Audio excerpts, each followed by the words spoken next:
እንዴት ነህ ዶክተር? እንዴት አደርክ? ደህና ነህ? እስኪ እንዴት ነው? ምንድነው ችግር አለ? ትንሽ ያለበኛል። እስቲ ትንሽ ወደዚህ ጠጋ በል። ጠጋ በል ወደዚህ። እሺ። አይዞህ። በቃ ይበቃ። እንዴት ነው ታዲያ? ደህና ነኝ። አዳር ጥሩ አልነበረም? አዳር ጥሩ ነው።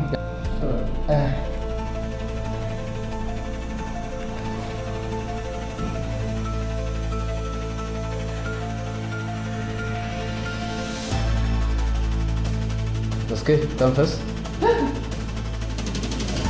ተንፈስ። አይዞህ፣ ቀስ ተረጋጋ። እስኪ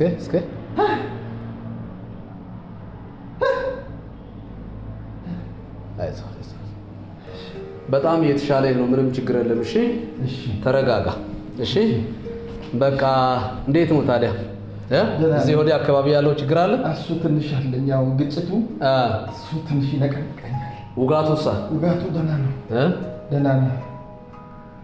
አይ ፊትህም ጥሩ ነው እኮ አሁን ከዚህ በፊት ከነበረው ለውጥ አለ በጣም። እሺ አየህ አንተን የገጨው ሰውዬም አይ ቲንክ ብዙ ነገሮችን ከስሮ ስለነበረ ጥሎ ሄደዋል። እሺ ስለዚህ አንዳንድ ነገሮችን ይሄንን ክላሱን ደግሞ ተቋሙም ትንሽ ሆስፒታላችን የአልጋ ውስንነት ስላለ ከአንተ ጋር አንዳንድ ነገሮችን ተነጋግረን አልጋውን ለእኛ እንድትለቅልን ስለሚፈልግ ነው የመጣሁት። ስለዚህ አንዳንድ ነገሮችን እናውራ ብዬ ነው። ምን ይመስልሃል? እኔ ምን እላለሁ ዶክተር፣ አንተ የምትለኝም በለኝ እንጂ። እሺ ኦኬ በጣም ጥሩ። እኔ አሁን ላንተ የምነግርህ አንድ ኳድሪፕል ቴራፒ የሚባል መድኃኒት አለ።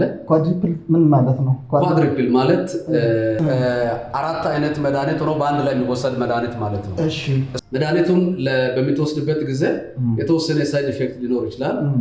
ሎስ ኦፍ ኮንሽስነስ የሚባል ነገር ሊኖር ይችላል። ምን ማለት ነው? ሎስ ኦፍ ኮንሽስነስ ምንድን ነው? ራስን መሳት ማለት ነው። ለተወሰነ አሁን ለ4 ወይም ለ5 ቀን ያህል ራስን ሊያስት ይችላል መድኃኒቱ። የራሱ ሳይድ ኢፌክቱ አራት መድኃኒት ውጪ 4 ቀን ነው ፌንት የምሰራ። እንደዛ ማለት ነው። እሱ ብቻ አይደለም 6 በወሰድ 6 ቀን ነው ፌንት የምሰራው ማለት ነው። እሱ ማለት 4 ቀን 5 ቀን 6 ከ7ም 8ም ቀን የሚወስዱ ሰዎች አሉ። የመድኃኒቱ ቁጥሩ በጨመረ ቁጥር ቴራፒውቲክ ኢፌክቱ ወይም የማዳን እድሉ በጣም ከፍተኛ ነው ማለት ነው። ስለዚህ ያንተ አሁን ለ4 ቀን ያክል ትወስዳለህ፣ ይሻልልሃል ማለት ነው። ችግር የለም ዶክተር። ለጊዜው 4ቱ ይበቃኛል። 4 ቀን ተኝቼ ፌንት ሰርቼ ከነቃሁ መድኃኒዓለም ነው የሚያውቀው። እኔ የምለው ዶክተር፣ እኔ አሁን ላጤ ነኝ። አሁን ፌንት ብሰራ ማን ከፍ ዝቅ አድርጎ ያነሳኛል? ግድ የለም። እኔ አሁን ያዘዝኩልህ በጣም መድኃኒቶቹ ብራንድ የሆኑ መድኃኒቶች ናቸው። እሱ ብቻ አይደለም፣ በጣም ብራንድ የሆኑ ኢንተርናሽናሊ ሪኮግናይዝድ የተደረጉ እውቅና የተሰጣቸው ምግቦች አሉ፣ ከመድኃኒቱ ጋር አብሮ የሚወሰዱ ማለት ነው። ስለዚህ እነዚህንም በአግባቡ መድኃኒቱንም ምግቡንም በአግባቡ የምትወስድ ከሆነ ያለምንም ችግር ወዲያውኑ ይሻልልሃል። እንደሚሻልህም ደግሞ አምናለሁኝ። ምንም ችግር የለም። እንግዲህ በየቀኑ አንድ የኡሩጓይ ስፒናች፣ አንድ የኮሎምቢያ ብሮኮሊ፣ እንዲሁም አንድ የጣሊያን ፐርሲሊ እና የፈረንሳይ መንድሪን፣ የጓቲማላ አቮካዶ፣ የብራዚል ኩከምበርግ፣ የአርጀንቲና ቢጫ ሮዝመሪ፣ የአትክልት ንጉስ የሚባለው የኔቫዳ ስፓይሮሊና የመሳሰሉ መድኃኒቶችን በአግባቡ በመጠቀም የሳይድ ኢፌክት ወይም የጎንዮሽ ጉዳቱን መቀነስ ይቻላል። ይህንን የጠራቸውን ሀገሮች እኮ የእግር ኳስ ተጫዋቾችን የሚመለምሉ ስካውት እንኳን አያውቁትም። እኔ የት ብዬ ነው አሁን ጓቲማላ ብንደሪም የብራዚል ስፒናች የምትለኝ? ቆይ እነዚህ ያልካቸውን ቅጠላቅጠሎች በሀገር ውስጥ ምርቶች መተካት አልችልም? የኛ ሀገር የሆርቲካልቸር ፉድስ ወይም ምግቦች ከዚህ መድኃኒት ጋር አብሮ አይሄዱም። ችግራቸው ምንድን ነው? ምክንያቱም ሬዚስታንት ወይም ከመድኃኒቱ ጋር ተላምደዋል ማለት ነው። እነዚህ ያልካቸው ቅጠላቅጠሎች የሀገራችን ምርቶች እንደ ሳምባ ነቀርሳ መድኃኒት ተላምደዋል ነው የምትለኝ? ቬሪ ጉድ ተላምደዋል፣ እንደዛ በለው። እኔ ማዘው ነገር በአግባቡ ከተጠቀምክ ምንም ችግር የለውም። ቴራፒውቲክ ኢፌክቱ በጣም የተሻለ ነው፣ ይሻልልሃል። እኔ የምለው ግን ዶክተር፣ ያው እኔ ጎግል ሳረግ ያገኘሁት ነገር ሌላ ነው የሚለው። ምንድን ነው? ምን ይላል? ምንድን ነው የሚለው? ተጠቀሙ የሚለው አንደኛ የሰባ የኦብስተር አሳ ስጋ ተጠቀሙ ይላል። ሁለተኛ ደግሞ ወተር ክራብ የሚባለውን ይሄ ስታር ፊሽ የሚባለውን እሱን ተጠቀሙ ይላል። እንደዚሁም ደግሞ የአሳማ ስጋና ፎርማጆ ተጠቀሙ ይላል። ይሄን እንዴት አላዘዝክልኝም? ምናልባት ይህን ኮሪያ ወይም ማይናማር ቤተመንግስት ለራት ተጋብዘ ከሆነ እንዲህ አይነት ምግቦችን ልታገኝ ትችላለህ። ነገር ግን ከኛ ሀገር ኮንቴክስት ጋር ወዳጅ እነዚህ ምግቦች አብሮ አይደለም። ዶክተር ሌላው ቢቀር እዛ ጎግል ላይ ሰርች ሳደርግ ሪከመንድ የሚደረገው አንድ መድኃኒት አለ። እሱም ምንድነው? ለጋ የፍየል ስጋ ይላል። ለምን እሱን አላዘዝክልኝም ዶክተር? እኔ አድቫንስ ካንተ መሆን አለብኝ እንዴ? ጎግል ላይ ነው ሰርች ያደረገው? አዎ። የፍየል ስጋ? አዎ። እውነትህን ነው? እኔ ለራሴ ዶክተር ሆኜ ያልበላሁትን ላንተ ላዝልኝ ነው? አንድ ነገር አድምጠኝ ኮለታ። እሺ። እኔ እንዳንተው ሰውዬው እንኳን አንተ የገጨው ሰውዬ እኮ አንተን ጥሎ ሄዷል።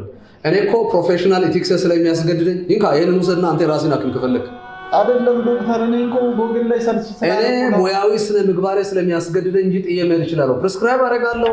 ከፈለክበት ቦታ ሄደህ ፈልገህ ፈልጠህ ተቆርጠህ ታመጣለህ፣ ትታከማለህ። ከዛ ውጪ ነው የሚያስገድደኝ ነገር የለም። እኔ ምልህን ትሰማለህ። እምቢ ካልክ የራስህን ምርጫ ነው እሱ። ዶክተር እኔ የምትለኝንም ቅጠላቅጠል ሳስስ አገር ለአገር አልዞርም፣ ስጻጻፍም አልውልም። አንድ ነገር ግን አምናለሁ። ይኸው እንደ ጅብ ቀንድ እንኳን ቆርጥሜ እንደምድን አውቀዋለሁ። ኧረ እባክህ እንደ ጅብ ቀንድም ቢሆን በላለው ነው ያልከው? አዎ እሱ መብት ነው። የእናንተ የቤተሰባችሁ ምክክር ውስጥ አልገባም። እሱ መብታችሁ ነው።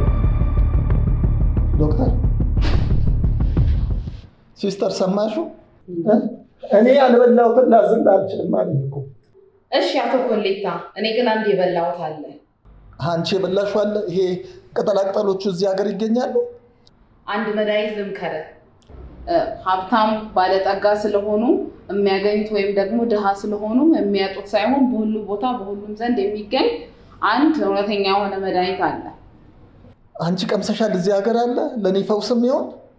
እሱ እውነተኛ መድኃኒት ነው፣ በሁሉም ቦታ ይገኛል። የማይገኝ መድኃኒት ለአንተ አልመክርህም። የደለበ የፋይናንስ አቅም አይጠይቅም። ለሚፈልገው ብቻ ራሱ ፈላጊ ሆኖ የሰው ልጅን ሊያክም መጥቷል።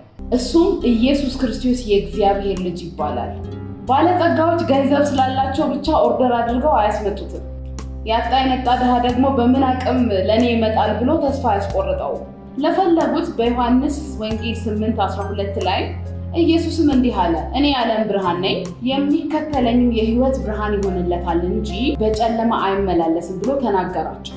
ዝቅ ብሎም ደግሞ 9:5 ላይ በዓለም ሳለው የዓለም ብርሃን ነኝ ብሎ ያለው ራሱ ኢየሱስ ክርስቶስ ነው። እኔ የዓለም ብርሃን ነኝ ብሎ ላለው ፈቃደኛ ሁሉ የሚያገኘው መድኃኒቱ አለቀ ተብሎ ህዝቡ አይበተንም። ለሚሽቱ ሁሉ አብቃቅቶ የነፍስንም ሆነ የስጋን ህመምን የሚፈውስ ኢየሱስ ክርስቶስ ብቻ ነው። እባክህን ጊዜ ሳታባክን ፈልገው። እኔ ልጸልይልህ፣ ኢየሱስ ክርስቶስን ተቀበለው። እርሱ ለስጋህም ለነፍስህም የዘላለም መድኃኒት ይሆንልሃል። እሺ ሲስተር፣ እኔ ያልሽውን እስማማለሁ። ለምን እንደሆነ ታውቂያለሽ? እነዚህ ያላቸውን አትክልቶች ሁሉ አይደለም ልገዛ ጎግል እንኳን ሰርች ማድረግ አልችልም፣ ያደክመኛል። ስለዚህ በቀላሉ መድኃኒት አለ ተብሎ አለቀ የማይባልበት ኢየሱስ አለ ካልሽኝ እኔ ጸልይልኝ። ሌላ ምን ማድረግ እችላለሁ? ምንድን ነው ማድረግ ያለብኝ? መጸለይ ነው። ጸልይልሃለሁ። እግዚአብሔር ፈውሱን ይሰጥሃል። እጅህን አንሳ፣ እንጸልይ። ነገር ግን ጉዳትን ማትወድልኝ ጌታ ተጠግተህ ማይቀያየረውን አባትነትህን አሳየኝ። በምሕረትህ አየኝና ገበናዬን ሸፈንከው። እንዳንተ ያለ ወዳጅ እኔስ አላየሁም። በምሕረትህ አየኝና ገበናዬን ሸፈንከው።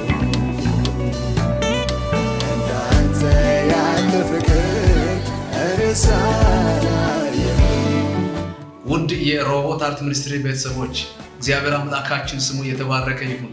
አያችሁ፣ በእንደዚህ በአንድነት እግዚአብሔርን በአብሮነት እያገለገልን ወደ ዓለም ጥግ ሁሉ እንጓዛለን። ይኸው ታደ ከአዲስ አበባ ተነስቶ እስከ አርባ ምንጭ ድረስ መጥቶ ዛሬ ይኸው አርባ ምንጭ ላይ ነን ያለ ነው። እንግዲህ የእግዚአብሔርን ቤት አገልግሎት የመንግስቱን አገልግሎት አብረን እያገለገልን ያለ ነው። ደብ ካሜራማን በመካከላችን አለ። መምህርት ይህት ዲቦ በመካከላችን አለች። ታደ ያለ ይኸው ከእግዚአብሔር ጋር እግዚአብሔር በብዙ አቅጣጫ እየረዳን ያለ ነው እና ብዙ ክብር ለእግዚአብሔር ይሁን። ስለዚህ እንደዚህ እያደረግን እግዚአብሔርን መንግስት አገልግሎት በፍቅር በብዙ መተሳሰብ እያገለገልን ወደፊት እንቀጥላለን። ከእናንተ የሚፈለገው አንድ ነገር ብቻ ነው፣ የእናንተ ድጋፍ ብቻ ነው። ጸልዩልን። ወደ ዓለም ጥግ ሁሉ ከጌታ ጋር አብረን እንጓዛለን። ክብር ለጌታ ይሁን። ሻሎም